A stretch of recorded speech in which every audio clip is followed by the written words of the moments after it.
universe is crazy and I don't know what to do. So I made a podcast for me and for you. Pizza sauce and diggly digs, everybody loves a dig. Japanese girls and 80s flicks, rock and roll like Stevie Nicks. Mafia humors, elder rules, telling you what's wrong with school. Bruno James and Dan Marino, talking shit on people we know. Hockey fights and cracking beers, living life without no fear. Oh, my brain, what's inside? I don't know what to write. Like weird Japanese shit. Turtles and Hot Pockets. If you don't like those, I don't want to be friends. Dankeschön, darling, dankeschön. I got like this weird Ferris Bueller's hair thing going on today, but I'm into it. I recall Central Park in fall. Blah, blah, blah. What a mess. All right, how's everybody doing today? So I've been reading this article this morning. You know, I read articles from time to time, mostly when I'm on the toilet. Goodbye, Goldman Sachs. This had me, well, it had me questioning how right I always am, really, to be honest. So not questioning, confirming. Goodbye, Goldman Sachs. Getting a job there was a dream. The pandemic changed my perspective. So basically, this guy always wanted to work at Goldman Sachs. He gets his job, blah, blah, blah. He gets disillusioned with it because of the pandemic and blah, blah, blah. So the crux of the article is really stop and smell the roses, which is pretty trite. Obviously, we all know that. Doesn't take a pandemic to make you kind of realize. But hey, but they quaintly paint it as, do you walk on the escalator or do you stand? Standing means you're stopping and smelling the escalator grease. And walking means you're a high-powered individual with shit to do. I climbed Mount Everest. I run ultra marathons. Money. You're that guy, which, personally, I actually like to run up the escalator, but that's just a personal preference. I don't like to stand with somebody's ass like right about here and just suck in the Cinnabon and PF Chang ass funk they're putting out. So I like to just go over into the lane. I don't know. In the US, they really haven't come to this yet, but in Asia, there's a stand aisle on the right. It's kind of like the highway. That's for slow people who don't want to move and people who don't want to breathe in a cloud of ass funk. They go to the left, and that's the high speed line. You just run right up. It's a personal preference of mine. I don't like being crop dusted every time I use the subway. I'm getting enough of it anyway, pretty much. You're getting all sorts of funk going on in there. I don't know, but this stuff had me chuckling because it's like he chose a career that you pretty much just help rich people get richer. I mean, like at Goldman Sachs, you need to be extremely wealthy and powerful to even have access to put your money in some of these hedge funds. And this guy's like, I felt meaningless. Like, really? You get rich people richer. It's like me being like, I'm an artist. I make canvases more white. No shit. It's meaningless. I don't understand what part of this took like a global happening for you to wake up and understand this. But he says somewhere in this article, where is it? It all kind of made sense to him because when you're in that environment, there's the building and the marble, and it kind of grounds you that all of this has worth and value. And he talks about how they have like a team of doctors and nurses, dentists, physiotherapists to take care of 6,000 very important, busy people. They're very important by their own standards. They're useless piles of shit for the most part. They're not doing anything that's aiding humanity. I'm not saying this as a judgment. This is objective. What are you doing for anyone? You could argue maybe those rich people are philanthropic, but come on. But really what's funny is that he says he felt a sense of belonging when he's in the gym there because they're all wearing the same colored shorts and the same colored shirt. It's like, dude, you deserve to feel like you want to kill yourself if you get self-worth out of wearing the same outfit and you're not a member of the military or a professional sports team. Like, what is this? Grade school gym class, asshole? You're an adult, dude. Like, get your shit together. Have a little self-awareness. They're indoctrinating you. Like, you get your self-worth and happiness out of sharing the same wavelength of clothing. It's odd. It's like, this is not groundbreaking awakenings here when you realize the type of person that's getting happiness out of working out in the same colored shorts as other people. This is what you were going to get. This is what you deserve because you're a jackass. Like, you know what I mean? You don't see people who are like bass fishing with their kids in Minnesota having this sudden awakening that they've been pissing their life away because they're wearing the same colored shorts as somebody, and that's what they've been getting their happiness from. It just doesn't happen. It's just very, very starkly obvious. It's like so pathetic. Well, wait up a minute. So you're telling me working out with a bunch of rich, vapid piles of shit in the same colored shorts doesn't equal happiness? Is that what you're telling me? Oh my God, if only there was some kind of global pandemic earlier that could have taught me this. I don't know what to do. Oh my God, I gotta rethink everything. Are you telling me you mean the watch? Nothing? What about if the shirt and the shorts are the same color? Is that good? Can I be happy then? No? Oh my goodness. I don't know if there's a marathon long enough that'll fill this void in my soul that's been ripped to shreds. It's like they took the thread of my happiness and just unraveled the same color vapidness in my soul. I can't believe this. I'm stunned. Thank you, Corona. Thank you, pandemic. Oh my God, I was wasting my life. Here I thought I belonged to something bigger than myself. All the time I wasted staring at the stars. Just to think, those clouds that looked like shorts. I thought somewhere out there's somebody wearing the same colored gym shorts as me. Somewhere out there, every champion Under Armour shorts. Oh my God. For the love of God. For the love of Christ. Shorts, people, don't equal happiness. Go figure. It just keeps going on about the pandemic and the way work from home and what he realized and the hours he was putting in and all stuff. But it still just blows my mind that this is what it takes for people when it's like, dude, you could have smoked a joint when you were like 15 with some buddies out back of school and came to the same awareness. Or how about read like literally any piece of literature from the last 100, 200 years? Dude, you could have read a Dr. Seuss book and come to the same awakening that what you were doing wasn't going to fulfill you. It's so pathetic. It's like, dude, read any Jack London book, the one about the brothers, and the one brother's traveled the world and he's seen all these things, and the other brother's super high powered. What is that book called? Jack London story about brothers.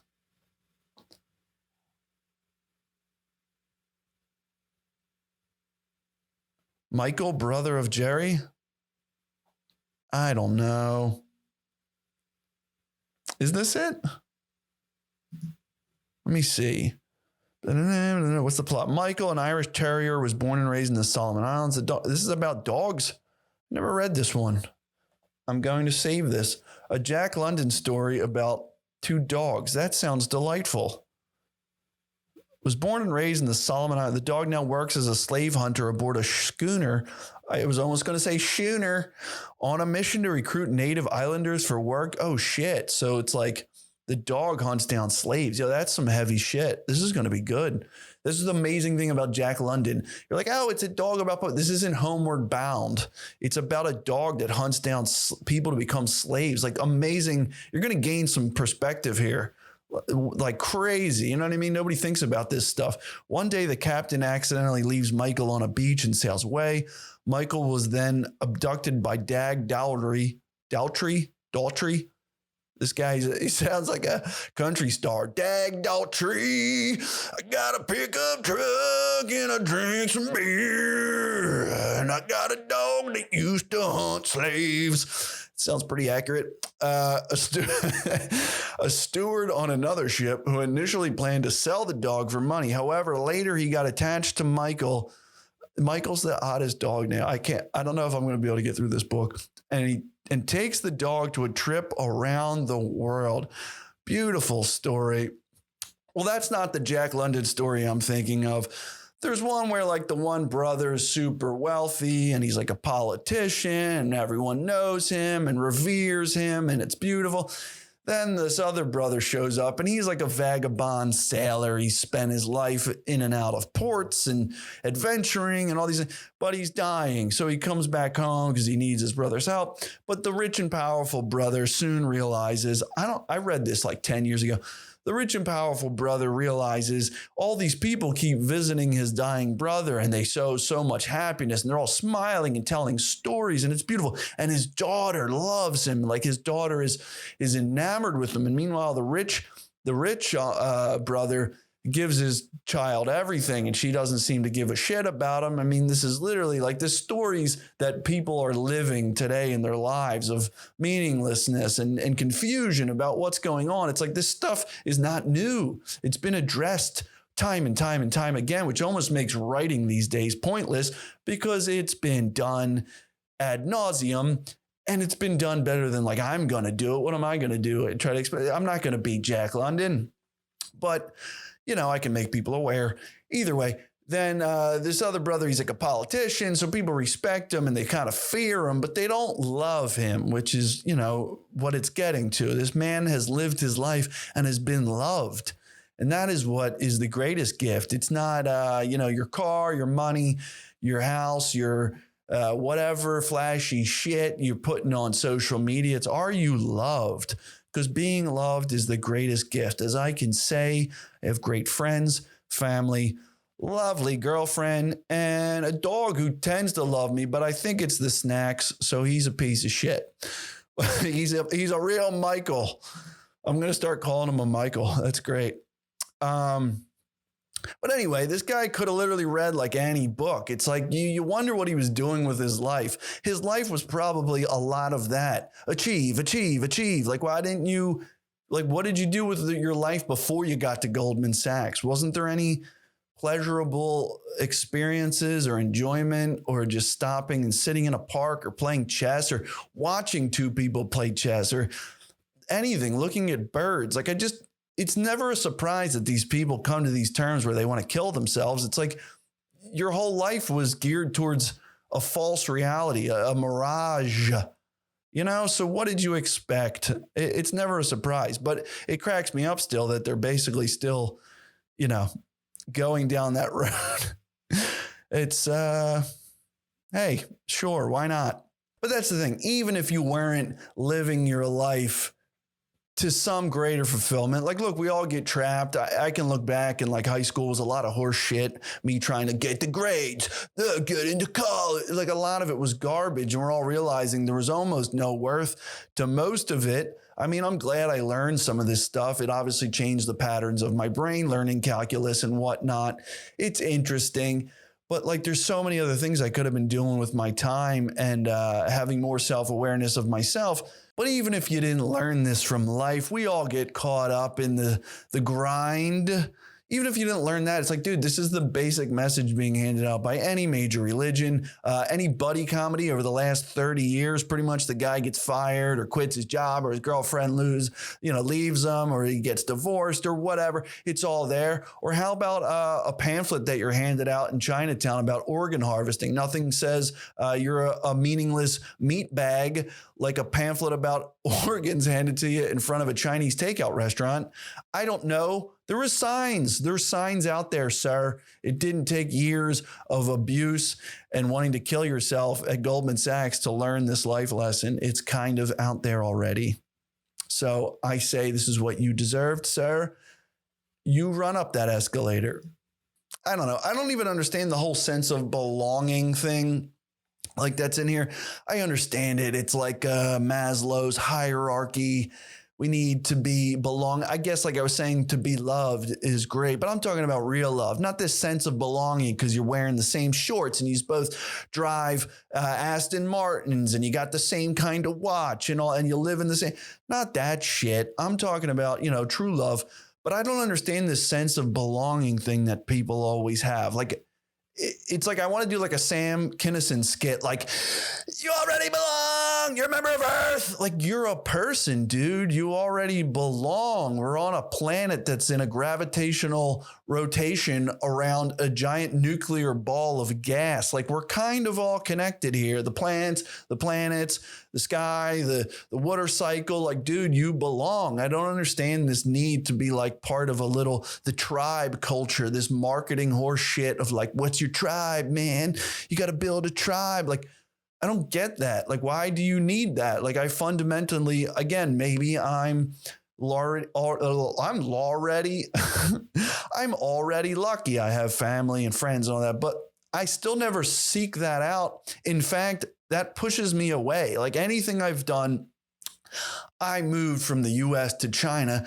I had one friend there who I basically didn't see because he lived so far away and he was useless to me. We'd hang out eventually down the road, but I was alone. I moved to be alone. And immediately the school I worked for tried to do like team building shit and indoctrination and let's go to karaoke. It's like, I don't want that. I left a life I knew where I belonged. I want to experience different things. I want to be out there on the edge, out there alone, to figure things out, to see what it's like, to experience new things. I don't understand why people move to New York and then they just gain the same little thing they left. You could have joined a softball team in Wisconsin. You didn't need to go to New York to then join a company softball team and all this shit. Like, it's fine. I get it. It's a different life, whatever. It's still going to be an experience.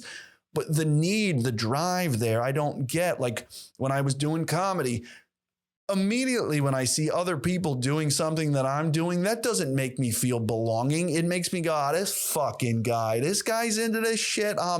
Immediately I'm like, forget it, I'm out. Like, I would have walked into Goldman Sachs that first day. Some guy would have came up to talk to me. I'm like, fuck, I'm like this guy. Like, I reflect. It's like a mirror.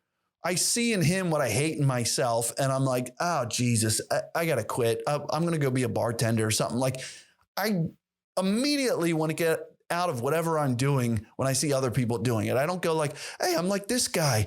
These people are like me. I feel good about this. I hate comedians. Most of them, I don't know. I haven't met every single one on the planet. The ones that are successful, some of them seem like cool people. But a lot of these people, it's like revolting.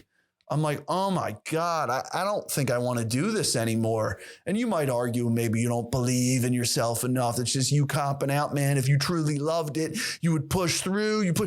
I can't stomach that shit. I don't need to gain self-worth from that.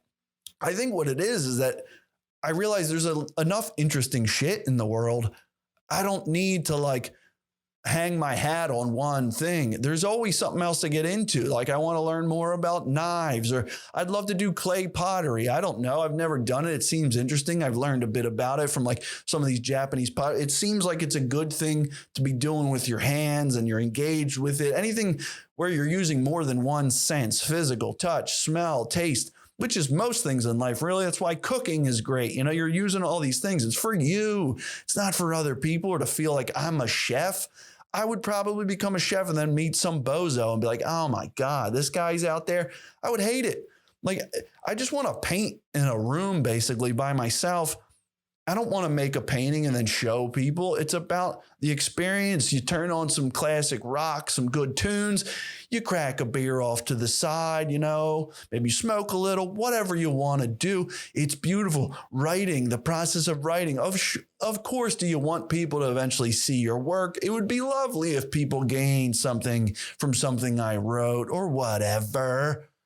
But that isn't my draw. It's not where I gain my happiness. I don't know why people don't get that. It's the doing, it's the act, the experience of living this thing that you're getting to do. The pleasure of doing it itself is amazing, because you could just not be. Let's come back to we're on a planet going around. we could not be doing that. A couple of miles this way, a couple of miles this way, we're burning or we're freezing. None of this needs to exist. You know what I mean? You just got to ask yourself, what if? What if there was nothing? Instead, there is something. It's great. So let's enjoy that, okay? Let's not wait around for the pandemic to teach us that we want to kill ourselves because our job is a meaningless, devoid of any happiness grind. That's the other thing. I've worked with some of these people, and they're like, I don't know what you want to call them. It's like type A personality, but I really don't think that's it. But there's like definite groups of mental illness, like high functioning mental illness. We see it as like, wow, he's a go-getter. He's doing this. Like those people are clearly not happy. I'm not saying everyone that runs ultra marathons or does these things needs to, has something missing, but it seems like they're trying to get somewhere or gain something. And I've worked with these people and they're all very much the same. Luckily, it was a gift working with these people because now I've learned to identify it quickly and immediately. And anytime these people come into my little world and want to work with me or do anything, I immediately get a sense of it and I just snuff it out and say, I don't have the time, because it's mentally insane. It's a true form of illness that we look at people who are, schizophrenic or depressed or all this stuff, but like this high functioning thing, maybe they're manic. I don't know, and that's just the upswing. But it's kind of masking just this, like, they got to be doing, grinding. And then you find out, like, yeah, they were like suicidal and shit. And it's like, because you're not getting anywhere, dude. You're just burning yourself out. So I don't know. It seems like it's prevalent. I don't know. It's like, I'm just going to keep writing articles on this. It's been done. That's my 2 cents about it. You know what I mean? You're part of something. You already belong. It's called the universe. So enjoy it. That's enough of this shit for today. I'll see you later. Rock and roll, baby. I gotta get a Sambo. Here's the thing. Yeah, man, come on. Yeah. Everyone thinks not doing shit's easy, but it's not. I'm gonna get weird, go paint some stuff. That's enough of this bullshit for one day. Sometimes you just gotta slam them fuckers. Oh, sure.